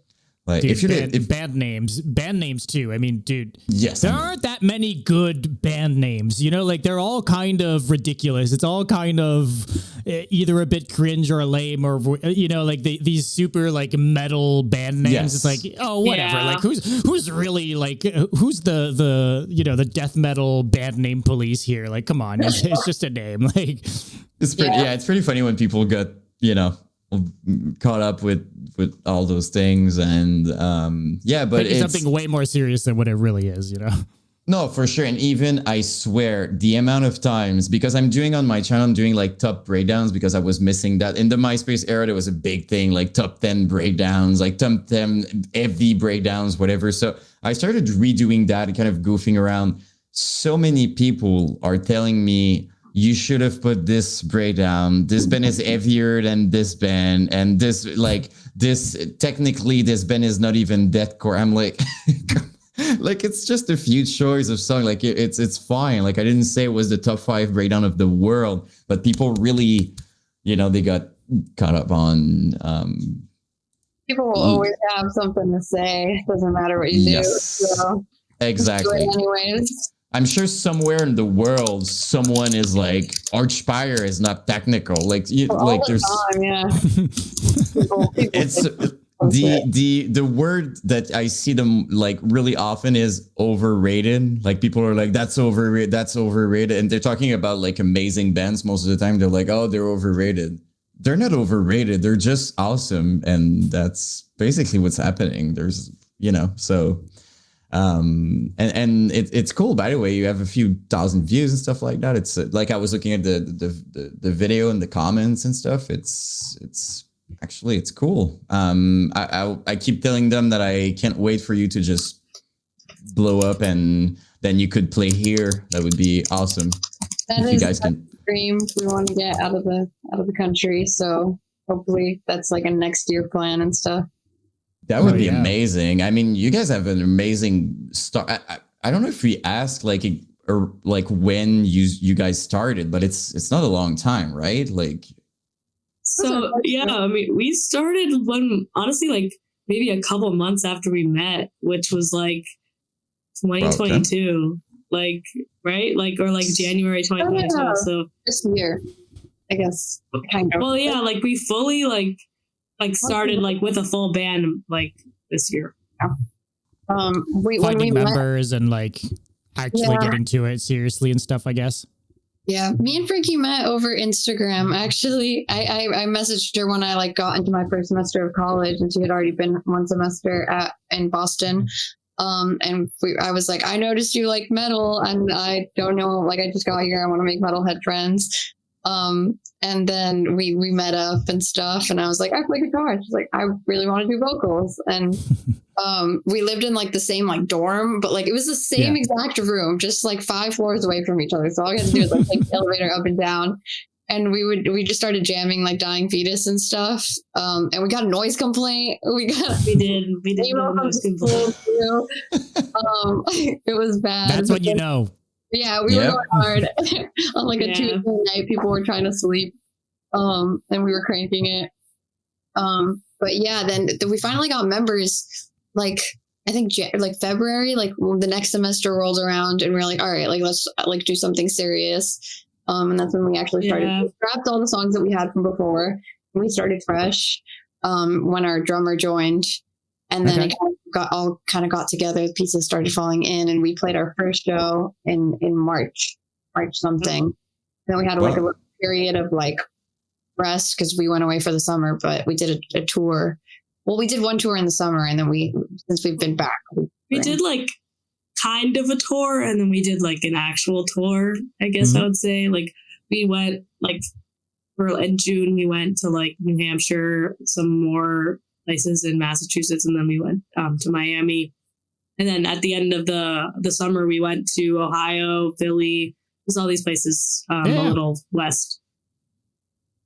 That's awesome. Cool. It was so cool to get around and like meet new crowds. And the band we went on tour with the band we're playing with tomorrow, who's like releasing their EP. And I think it's honestly thanks to Nailed Shut. I'm going to shout them out on here. That we've gotten anywhere like near where we are right now. That's awesome. So they've been plugging you guys on shows and on these tours and stuff. Yeah, and then the vocalist Asher is our co-manager. So he does a lot with us. So he's got our music video too. He's really talented. That's awesome. That's really cool.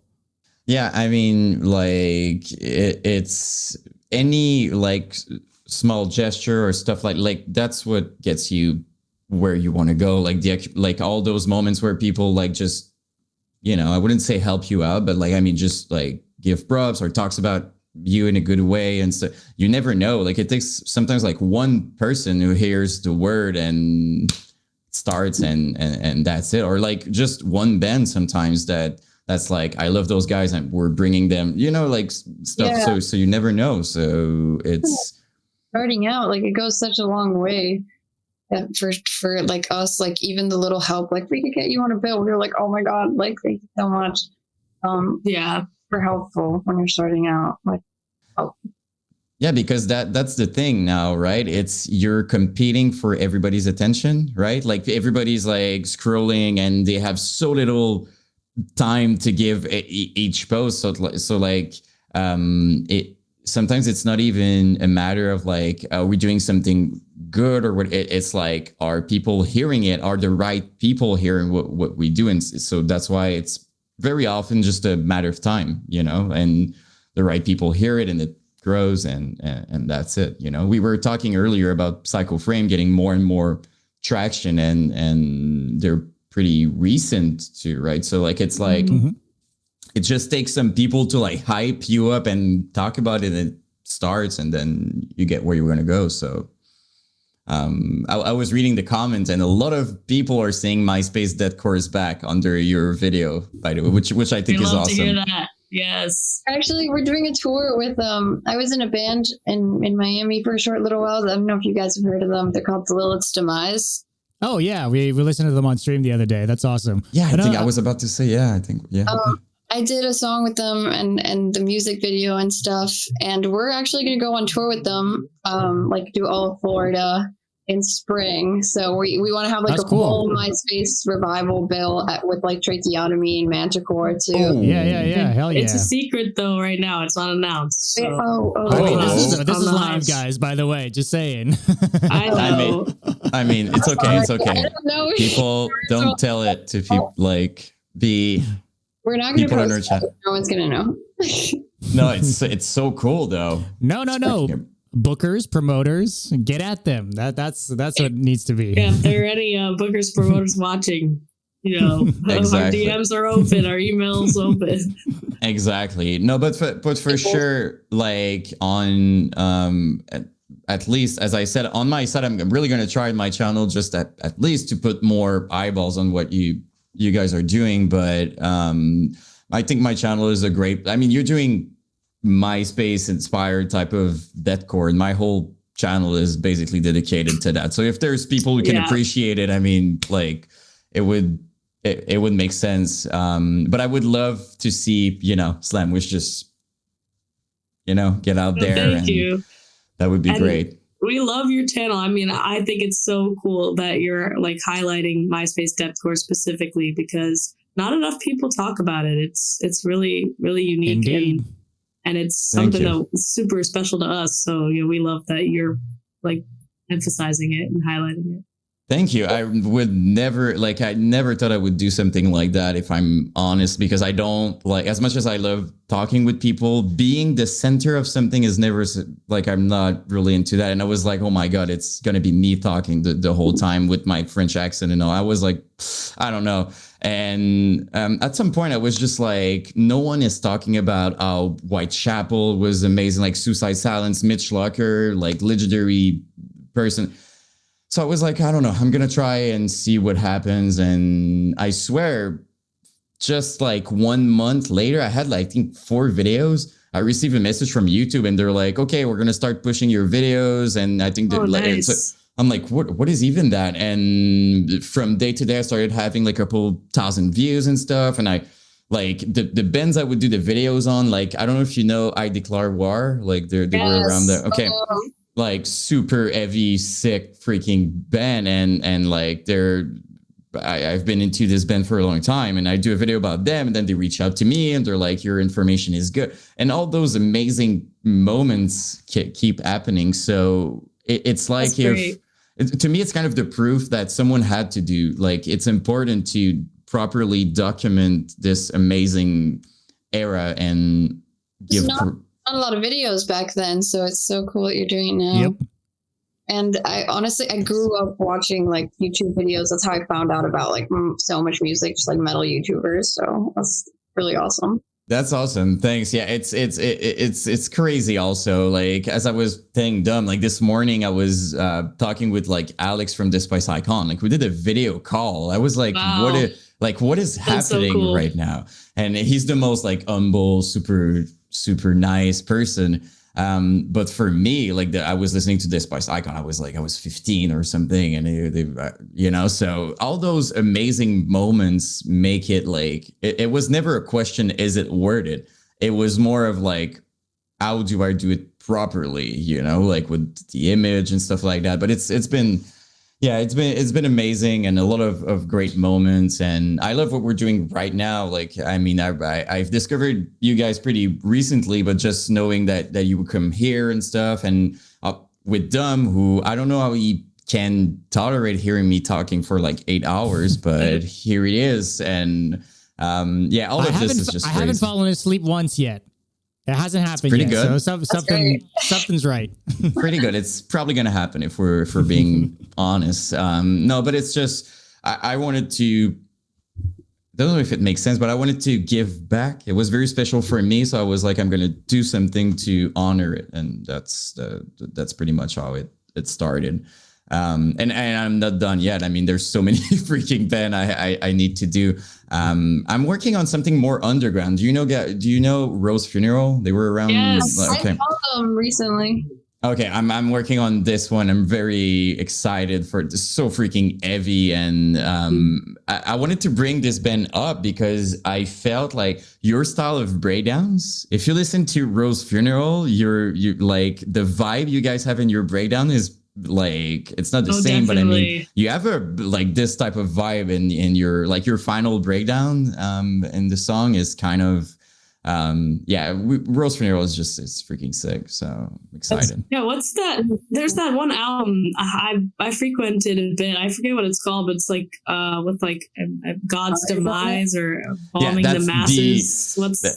That album is sick. The album, yeah. Honestly, it's of course I'm blank because I only have Crucified Kill Raw right now, but it's not this one. It's the one before. It's we're talking about the other something Senata, the resting sun. The resting sonata. The resting sonata. Yeah.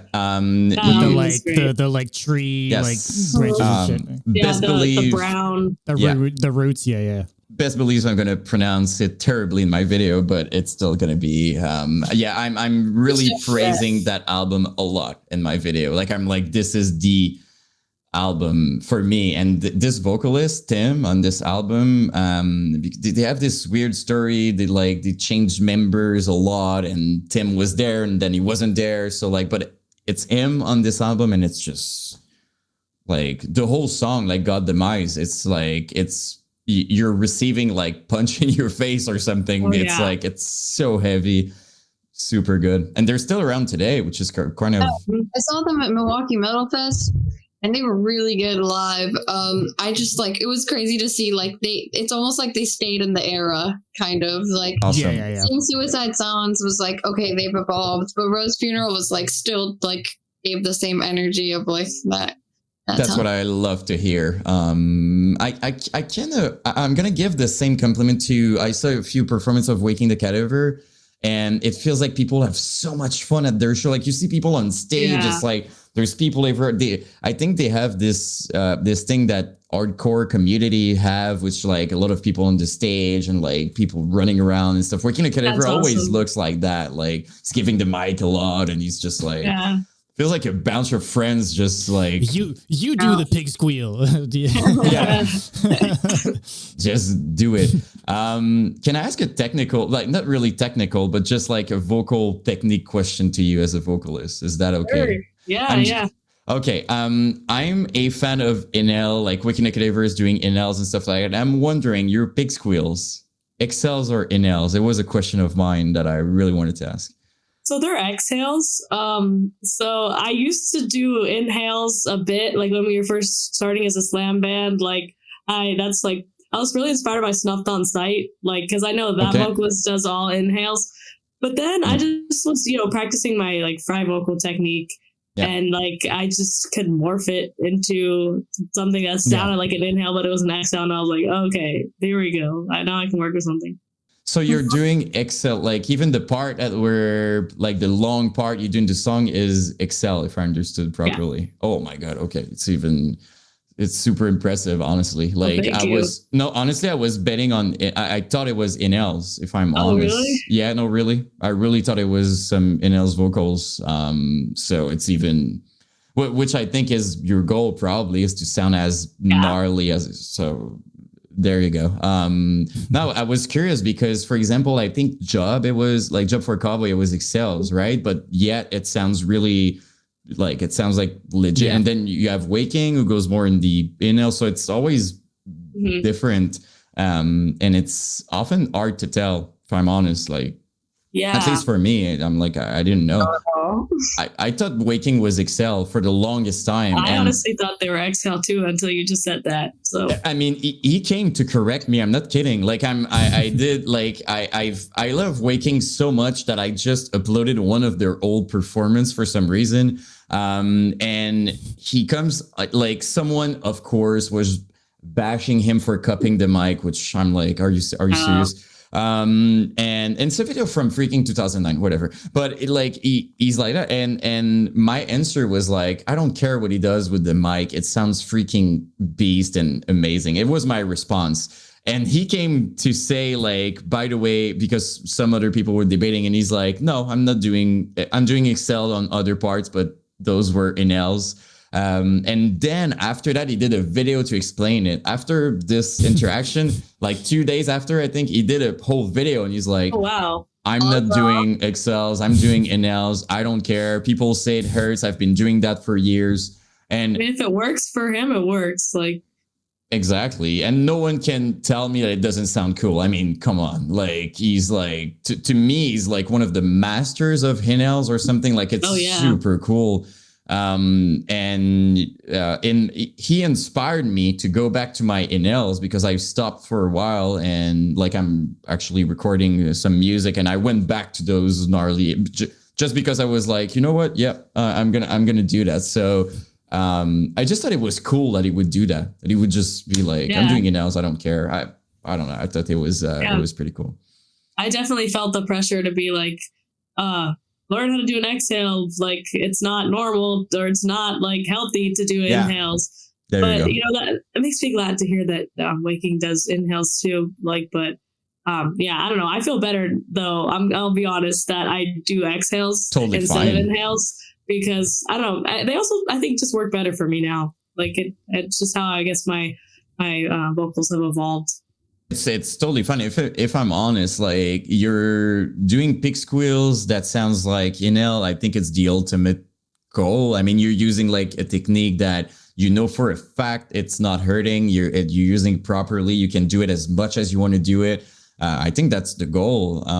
If I'm honest, even Dom, we often talk about vocals techniques because obviously we both love vocals, so we talk about it a lot. And Dom used to do strictly inhales in his bands, and he switched to completely. So from an album to another, he switched completely. Oh, wow! And it changes the song. There's that pressure, right? It's exactly what you were saying. Like, but for me, it's like that's all I knew, I guess, and. I don't know. For me personally, it got to a point where it's like there are certain things with the inhales that I personally didn't enjoy how they sounded. Like it's hard to pronounce words. It's hard to like you can't do the S's, the T's, like the there's certain sounds that are like inherently like exhaled sounds. And like I would get around to tricking it, like doing an inhale and adding the sounds like at the, you know, like kind of doing this like in and out kind of thing. And, you know, it worked. But I felt the same way as you, though, that when the moment I switched to exhales, well, not the moment, but the more I got comfortable with exhales, I definitely found them more gratifying and I guess more versatile too. I kind of see it the same for you, you know, like you can more from a high to a low and kind of go all over the place and do different notes and stuff. Whereas I felt with inhales, it was a bit more limiting too in that sense, but yeah, like I know it's different for everyone, but yeah, for me, what I do personally, like it works for me to do inhales because I do both. Like I'm doing like high pitch vocals, low vocals, exhale, but then when we throw like a big breakdown and I'm alone, like with a big silence, I love throwing those inhales because it sounds like. And I did try to stop and just doing exhales, but then. I swear, my whole band, like the second I do it, I see their face and they love they clearly prefer my inhales. So I'm like, okay, well, I'm just going to go for it. And even me, I like it. But I understand what you mean though. If I do like, because I can still do pig squeals and excels. And like the feeling is not the same because I can, when you're only doing excels, it all goes together. It's just like you're just doing variation. But when you switch it's so different that like kind of tricky to go back and forth with different techniques. So advantages and disadvantage, I guess. Whatever works for anyone basically is my. I can't do inhales anymore. Yeah, I've like completely lost it. Yeah, I have a full album's worth of inhaled vocals and first few years of being in a band doing vocals, and I try them now and like I choke up. Like the same thing that people would tell me when they were trying to do inhales, they'd be like, "Dom, I don't understand how you do it. I try to do these inhales and like it just makes me choke up. Like I don't understand it." And now I'm at that point again. It's so fucking weird.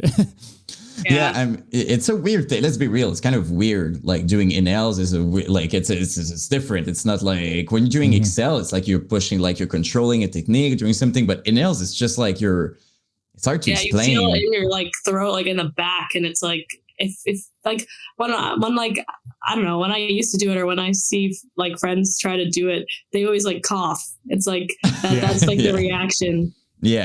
But yeah. I just wanted to say thank you guys so much for having us. I think Andrea and I do have to get going kind of soon. I mean, you guys gave us we've like been here hours. forever, yeah.